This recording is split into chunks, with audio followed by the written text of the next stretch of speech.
In the last years of the 10th century, the lands between Hindustan and the mountains of Ghazni stood on the edge of a turning age. Snow crowned the Hindu Kush, caravans crawled through ancient passes, and a fragile peace lay between two rising powers. Far in the west, in the rugged fortress city of Ghazni, a remarkable man rose from humble origins. His name was Subuktigeen. Through loyalty, courage, and the mastery of war, he transformed Ghazni from a frontier outpost into a disciplined and ambitious state. And to the east, across the plains and rivers of Punjab, ruled Raja Jaypal, the proud and determined king of the Hindu Shahi dynasty. From Lahore to Peshawar, he commanded one of the most respected courts of Hindustan, and he watched Ghazni's rise with growing concern. The border between these kingdoms was a land of mountains and uncertainty. Raids, alliances, and the shifting loyalties of frontier tribes strained the fragile calm. Both rulers, strong in pride and honor, prepared for the clash they knew was coming.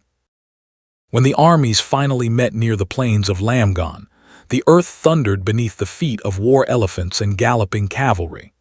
Subuktigeen unleashed his fast, fierce mountain riders, archers who struck with the speed of a storm. Jaypal's seasoned warriors formed walls of steel, holding their ground with discipline and courage. The battle raged from sunrise until nightfall.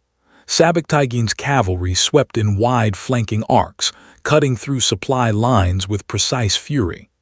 Jaypal's center held firm, his soldiers fighting not just for victory, but for the honor of Hindustan. But as the days passed, exhaustion crept into Jaypal's ranks. The mountains favored Subuktigeen, and Jaypal's forces, though valiant, began to falter. Defeated but never dishonored, the king withdrew, carrying the weight of responsibility on his shoulders. In the quiet of his royal court, Jaypal took a solemn oath. He vowed to rebuild his strength, to unite allies, and to confront Subuktigeen once again. For him, the battle was not the end. It was the beginning of a greater struggle. Subuktigeen returned to Ghazni in victory, but not in arrogance. He fortified his borders, disciplined his armies, and prepared for whatever would come. For he knew that the mountains would one day echo with the footsteps of war again.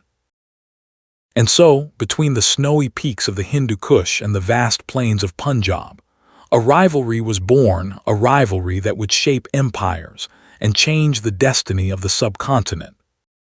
This was the first clash, the beginning of a story that would soon give rise to one of history's most powerful rulers.